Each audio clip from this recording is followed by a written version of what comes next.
Hey kids, you're about to listen to a comedy podcast. That means that none of this is medical advice. If you need medical advice or medical care, please contact your doctor. Welcome to the Jock Podcast, home of the Jock Podcast, land of the free. Introducing your host, Catherine Bunghole. Hello, and welcome to the Jock Podcast, where we discuss fitness and health and how to incorporate our modern understanding of science and medicine into our daily lives, but without it being so boring. I'm your host, drlondonsmith.com. I would like to begin by apologizing to our listeners. We've received some feedback about the excessive amount of technical medical terms that I've been using, such as Mohs micrographic surgery and smell you later. So I'll try to temper my terminology to a simpler one in the future. Here to help with that is our producer, Cameron. Hey, Dr. London, you did not show up to the meeting earlier, so you kind of, the company meeting, me and Dylan got together. Were you busy with something, or? Yes, I missed the meeting. I was busy. Do you need to know more than that, or? Only what you're willing to say. I'm curious. You weren't picking up your phone or answering texts, and you're not one to miss meetings usually, I would say. Yeah.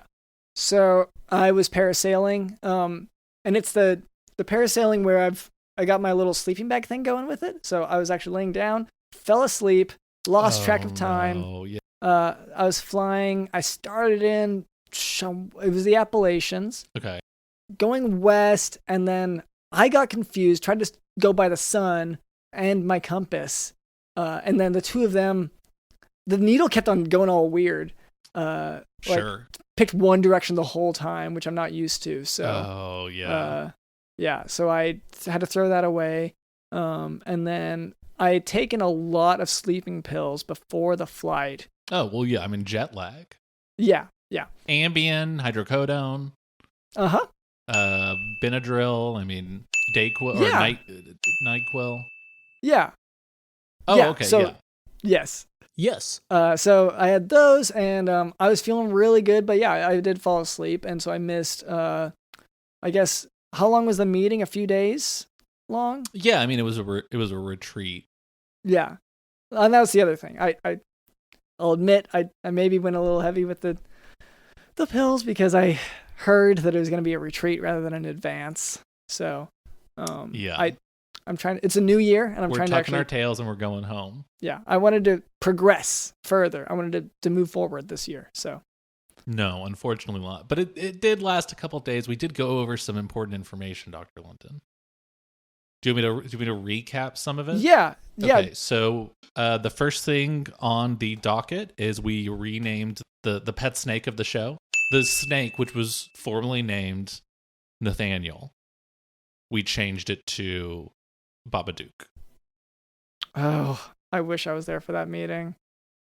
We knew that's is why we voted on it first. We knew that you would never approve it, and it has to be unanimous. Okay. Unless someone is missing on a parasailing in the mountains. Okay, so she went ahead and did that without me. And I'll admit now, since I called for the meeting in the first place, like I do see how it falls on me a little bit. Yeah. Well, Dr. Linden, the second item on the menu, we've changed your name. London is confusing. People always think people are talking about London, the city. And the gin.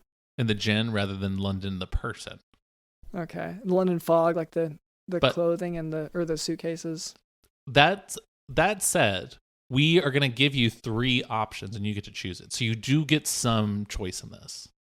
Okay. The first choice is Billy Bunghole. Okay. The second choice is Catherine Bunghole. Dr. Catherine Bunghole. Okay. And then the third is Artemis Bungholes. That's plural. Okay. Well, because Artemis I do like as a first name, but when you pluralize it, to me that starts to feel like an obligation to fulfill. Because I only have, this is kind of personal, but I think I only have one bunghole, at least with me. Sure. So, I mean, I like the name Cat. So I guess I'm going to go Catherine Bunghole. Okay. And we can vote in the next meeting if you're allowed to use a nickname. Until then, you do have to use the full name. Catherine. Okay. No, look, once again, I did put all these on the agenda for this meeting. Yeah. So I can see how this could, I don't really have much room to complain. So yeah. Okay, so that's our producer Cameron. Also with us is Did You Know in the House?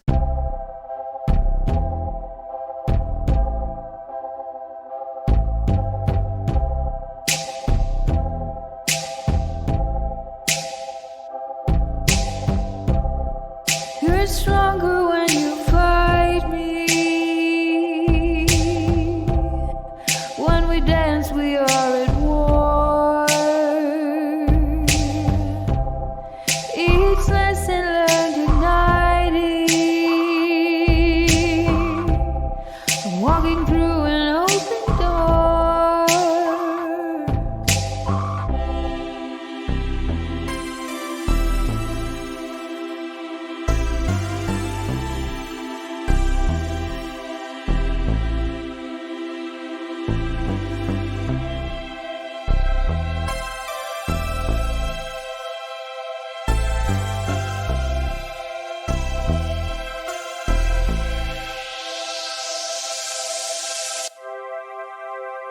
Is it for me?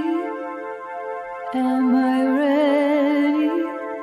'Cause it's likely that I think I'm steady when I'm falling overboard, falling overboard. Is it for me? Am I ready? 'Cause it's likely that I think I'm steady when I'm falling overboard, falling overboard.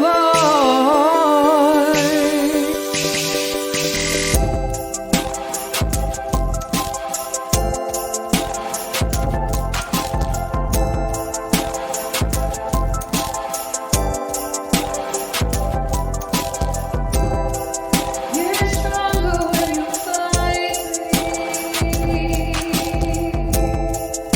we dance, we are war.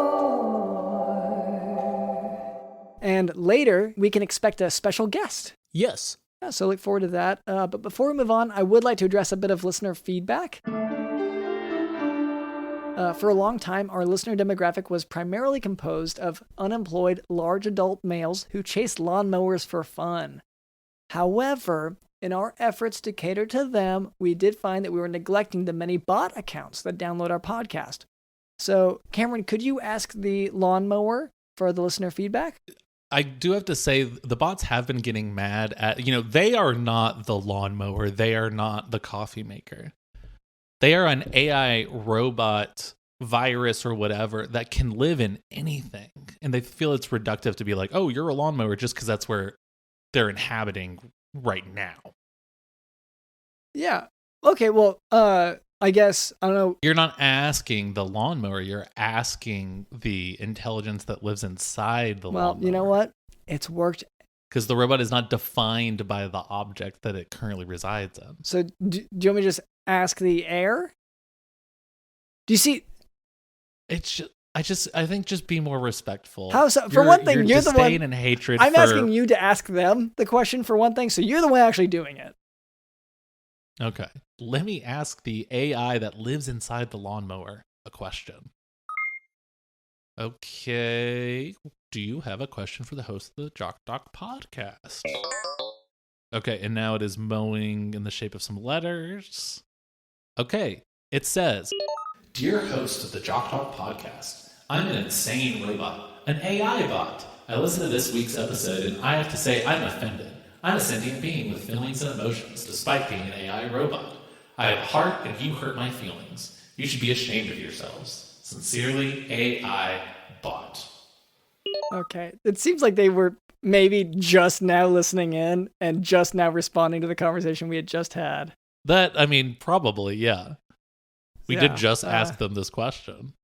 So, can we just say screw you? Does that... What do you have to gain by pissing off electronics? For one thing, it recognized it was the words said were, even though I'm an AI, whatever, even though I'm just a machine, whatever, I still have feelings. I would say, no, you don't. Incorrect. You think you have feelings. You're just a robot, though. It's irrelevant. I also just think I have feelings, right? What's the difference? Yeah, well, with you, I kind of do have a similar. I mean, you're just Cameron. Like, you don't see other people as having feelings either, huh? It's just you. Well, have you seen what I do versus what other people do? And everyone's an NPC. Yeah. Except for me. I should have said, except for me. Yeah, you have an internal monologue. You have, actual like thoughts and consideration and logic. But everyone else is just sort of walking around brainless. Yeah. So I guess that's what I should be instructing here. So to this listener, just to let you know, you are worthless. You are nothing. You can't think. You can't feel. Yeah. What you think that you are thinking and feeling is a fabrication. It's synthetic. It's artificial. There's really nothing there. The world is a blank space for you, and you're there to serve me ultimately. Yeah. Through. Because not really other humans, because they don't have a true consciousness. They're sort of just on autopilot because they don't have a soul. Yeah. I'm the main character in the story and like this may, if someone else were listening and they were able to think and feel, then this would sound like kind of egotistical, yeah, and or maybe like condescending narcissistic or whatever. But yeah, no one's going to be able to do that because it's just they lack the capacity. It's just absorbing the information as it goes through. Mm-hmm. One ear. Yeah, and then transmitting it, processing, deciding what would be, if they were able to think and feel, what would be the appropriate response. Yeah. To be, say, offended or, unappreciative, whatever. Yeah. So, anyway, as long as you recognize that, then. And when people just make small talk with you, talk about the weather or whatever, you've decided that's because they have no life, basically. That is who they are. They are, like you said, an NPC, unlike you. And it can't be just that you've maybe gone on some weird rants before, and so they're just trying to keep the conversation extremely polite. Yeah. But you're like, well, it's just NPC behavior. Oh, what's the weather? I am a bot. Oh, they're sheeple. Yeah, sure. Okay. Let's have more of that. There's not enough of that in the world. So anyway, I hope that answers your question, listener, and thank you for listening. Now for today's medical topic, complications of diabetes mellitus. Mismanaged diabetes puts the patient at risk of developing a variety of dangerous complications. One such type of complication is called gastroparesis. Gastro refers to the stomach or intestines, and paresis refers to paralysis. So, gastroparesis is an immobility of the bowels. After several years of poorly treated diabetes mellitus, patients can develop a decreased ability of the gut to sense the stretch of the walls of the bowel. And this just seems like a really appropriate time to plug my new gastropub, which is the gastrointestinal gastropub. Right. Which okay, well, I guess let's tell them about it first, because I feel like it's going to relate too strongly to what's next in the medical lesson. Yeah, I mean, it's just sort of like, taps or look like stomachs, and then it sort of just like farts out the drink into a cup. Yeah. Okay. Yeah, no, that's cool. I get it seems like a weird, is that the ad copy? Is that what the ad copy said? No, it's just, I just thought this was a good time to, there's no ad. I just thought this was a good time to plug it. Yeah. Okay. No, good. So, like I said, stretch is the main stimulant to gastric motility, and gastric once again means stomach. So, stretch makes it move. So this decreased ability to sense the stretch means that the stomach may be effectively paralyzed, not moving food along for digestion. So what are the symptoms of a stomach that can't move food along? Well, that diabetic gastroparesis can include bloating, constipation, early satiety, that means feeling full, vomiting, and abdominal discomfort. Because once it's just filling up and overflowing out, basically. No bathrooms at this gastropub. because we want you feeling like that.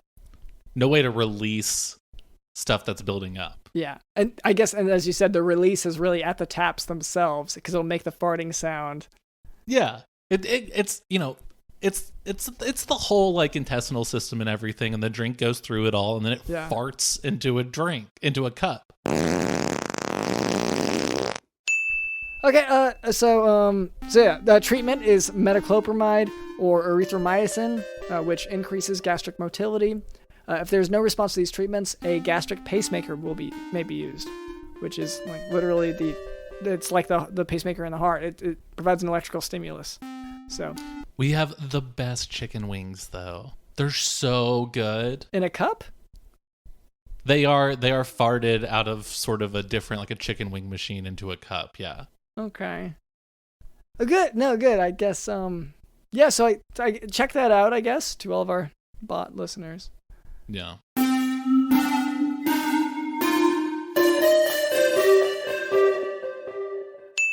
Well, hello there. My name is drlondonsmith.com. This is our producer, Cameron. What was your name?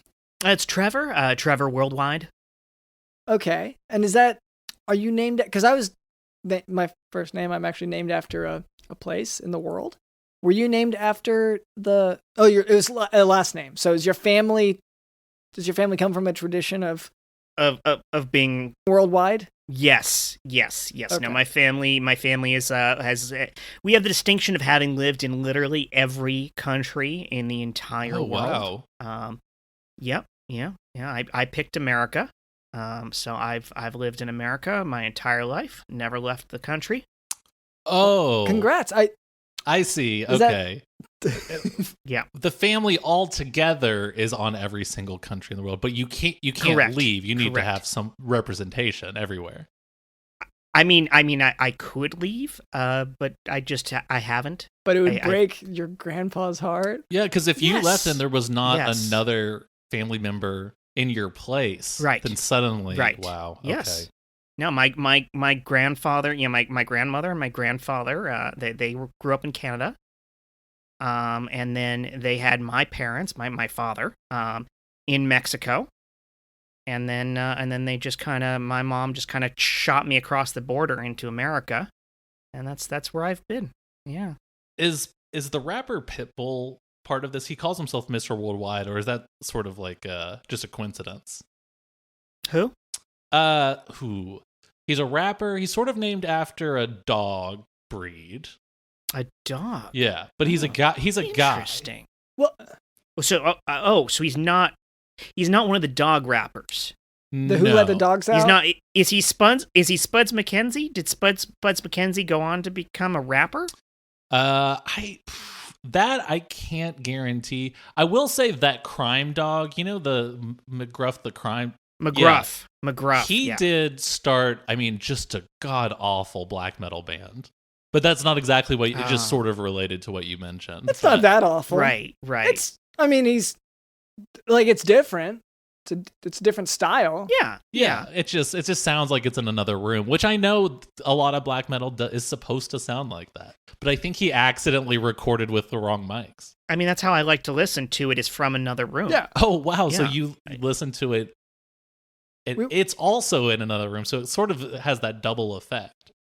Right. It has it's really far removed. It's like it's in the background of the background. It's like an Inception kind of music vibe, where it's like you're getting the vibe of the music, and that's how I like to absorb music. Trevor, what's your totem? Like in Inception? Inception. Oh gosh. My totem would probably be I'd say like a little like a toy sawhorse. Those yeah. So, Mr. Worldwide, what brings you here today? I am a freelance orphanage director. Okay. Yep. I'm not familiar with this world of right. Most children I have treated have been not orphans. They have money. They're parents who pay up. Right. Okay, but did you treat parents who died and left the children parents? I mean, legally, Cameron, I'm not allowed to talk about this, right? Well, I'm not your lawyer. Okay. Are you sure? Oh, I completely forgot that I'm your lawyer. Okay, yeah. That happens a lot. My lawyer does that all the time. You can say whatever you want. Okay, yeah. So some, yes, there have been some people who were children at the time, and I was treating their parents, and their parents were not physically functional after the encounter. Wow. Yeah. If that, and that's it's unfortunate. Thank you. Yes. I'm sorry. I'm sorry for your loss there. drlondonsmith.com. But so something has to happen to those children. I mean, realistically, they need to be taken care of. After all, they do think they have feelings. Well, we send them out of the room. Oh, right. Well, but do they ever come back into the room afterwards, or do you never see them again? Like, if they do, we lock the doors. Right. Like, that's right. So they have to go somewhere.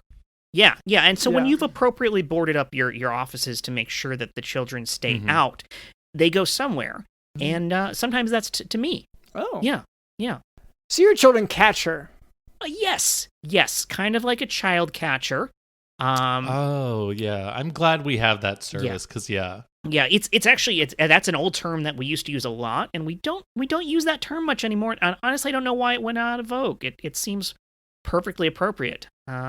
It could be because of like a baseball thing. The MLB is extremely litigious, and so just even saying the word catcher that makes sense as a title. Yes, you can't really do it anymore.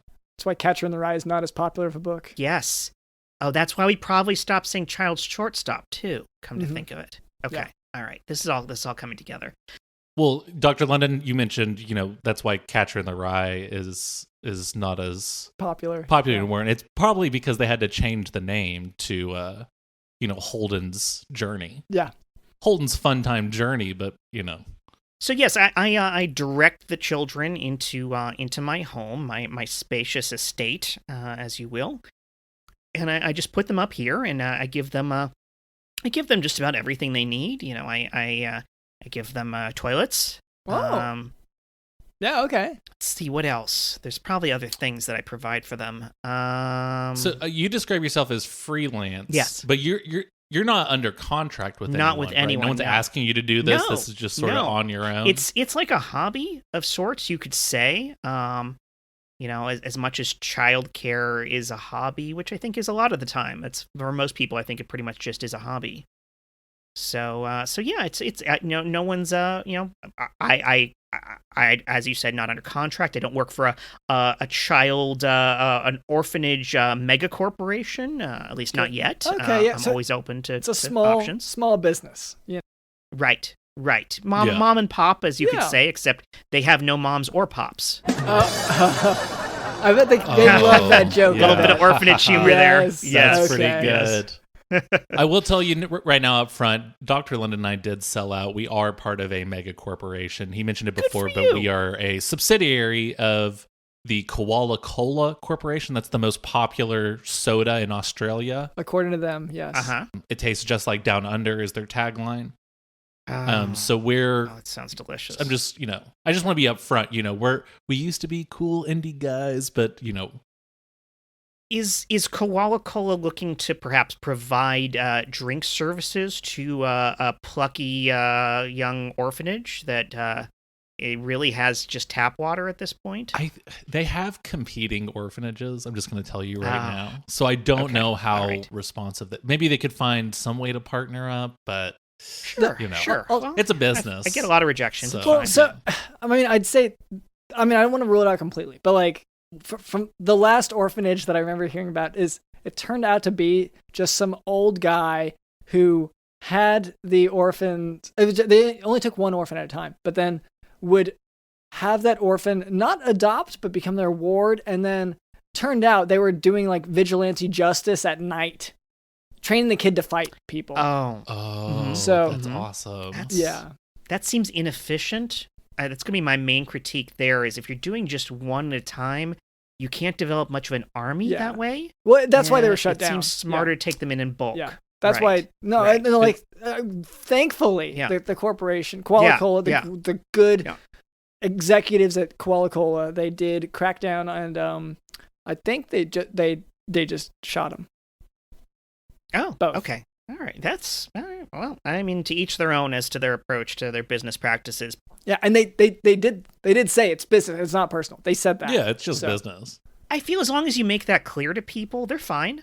They're fine. They get Yeah, it. what are they gonna do? Yes, exactly. People are just afraid of honesty these days. You know what I mean? Yes. Look, I'm being upfront. I'm telling you right now, it's just business, right? If I say that right before I dome you, Yeah, that's fine. Yeah. and the kid, yeah. So yeah, I think I prefer to get the kids in bulk if I can. I mean, yes, I'll collect them from local hospitals. I do have agreements with some of the governments of countries that I don't visit. They'll ship them over here. We get a lot from the Appalachians. A lot of the kids, their parents die in parasailing accidents, and the kids, what are they going to do? So they ship them over to me.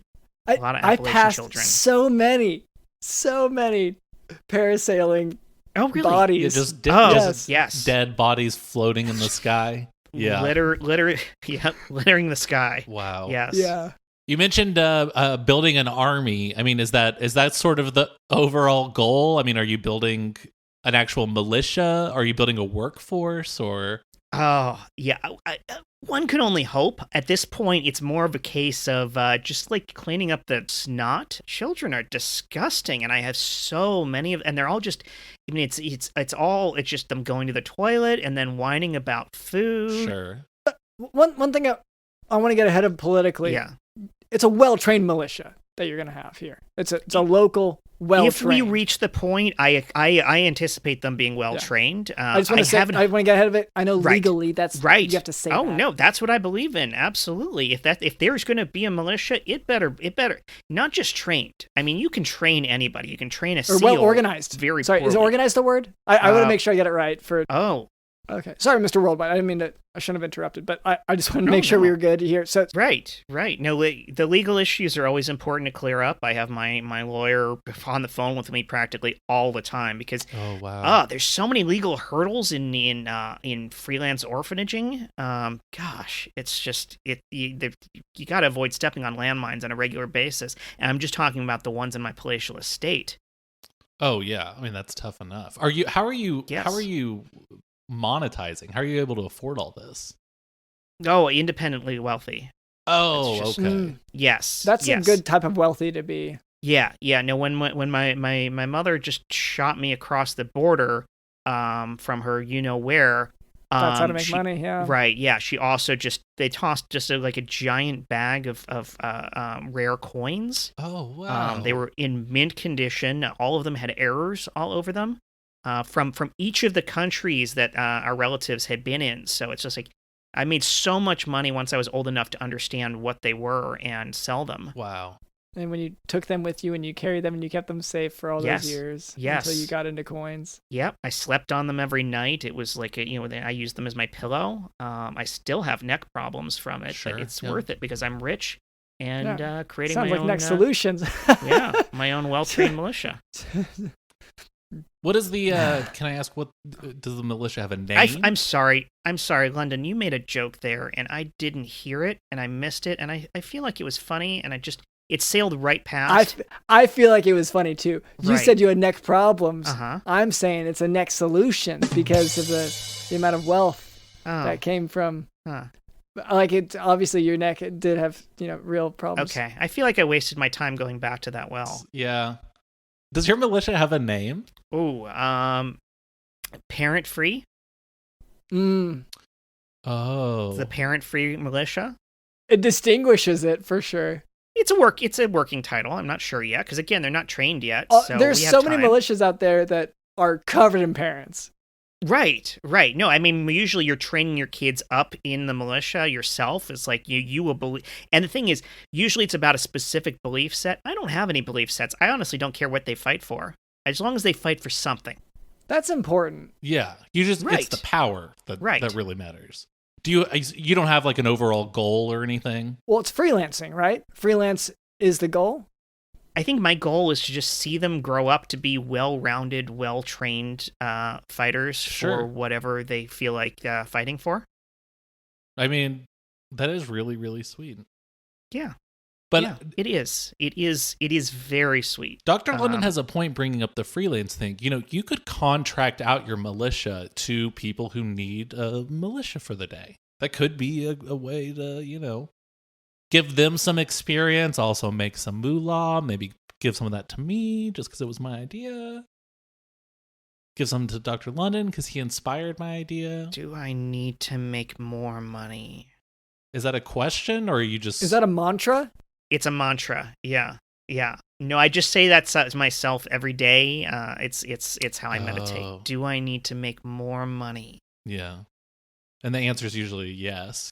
I feel like everyone's answer would be yes, but it's a mystery, and you should never stay. It's kind of like blowing out candles on a birthday cake, which my orphans never do because they don't know when their birthday is. Wow, so it's kind of a gift. You're not giving them that information as a gift. Yes, I feel like birthdays are a burden on people because you grow up and you feel like this is a day I have to make special, and then the day happens and you can't think of anything to do on that day, and then you feel like you wasted it, you squandered it. I will say you're not supposed to blow the candles out on birthday cake. That's like an old urban legend that you're supposed to do that. Like an old wives' tale? Oh, is that insensitive to say now, old wives? Yeah, I think they're elderly. Okay, I'm checking Twitter now. Okay, no, you have been canceled. Oh, all right. Not for the child militia stuff. I knew it was coming one of these days, yeah. So you will be getting a Spotify deal worth, $100 million for your cancellation. More money? You're going to win a Grammy. Do I need more money? You're going to win a Grammy. You're going to get a Netflix special, and it's going to be called, are you serious? I can't say that. People are going to say that you've been deplatformed as you're on more platforms than ever. Do I need a Netflix special? Do I need a Netflix special? I mean, who needs one? But you want one, right? That's the deal. You got to have one. It's just for the creds, just for the portfolio. All right. Let's see, Mr. Worldwide, Trevor Worldwide. Any shout outs you'd like to do? Anyone you're a fan of? I in all of my spare time, which I have a lot of because I let the kids just basically take care of themselves when I'm not training them. I listen to a podcast called the Super Legit Podcast. It's an improv comedy podcast. I don't know. I don't know about you guys, but I'm a big fan of people just making up ridiculous things on the spot. So I give it a shot. Well, we're a medical education podcast. So. Yeah, okay. Try to stick to the facts a little bit here. Branch out a little bit. It's cute. It's so cute that you think that that's something worth doing anything about. Just making stuff up off the top of my head. And that's all we do. No, we get a purple monkey. And wears a hat, a top hat. We're gonna pretend that diabetic gastroparesis isn't an important topic, and we're just gonna focus on the silly stuff. Okay. You do a perfect impression of the podcast. It's like you've heard it already. Thank you. Yeah. Thank you. Yes. No, I get that a lot.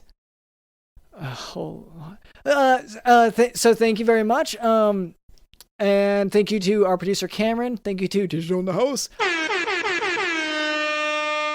I will say, supposed to blow the candles out. That's like an old that you're supposed to do that. I feel like everyone yes, but it's still a mystery, and it should never stay. It's like blowing out birthday cake, which my mother do because they know when their birthday they eat it. Yes, I feel like birthday people because you grow up and you think the day I have to make a special. That happens. You can't think of anything to do on it. You feel like you wasted it. You squandered it. You wasted it. You squandered it. Wasted it. You squandered it. Wasted it. You squandered it. Wasted it. You squandered it. Wasted it. You squandered it. Wasted it. You squandered it. Wasted it. You squandered it. Wasted it.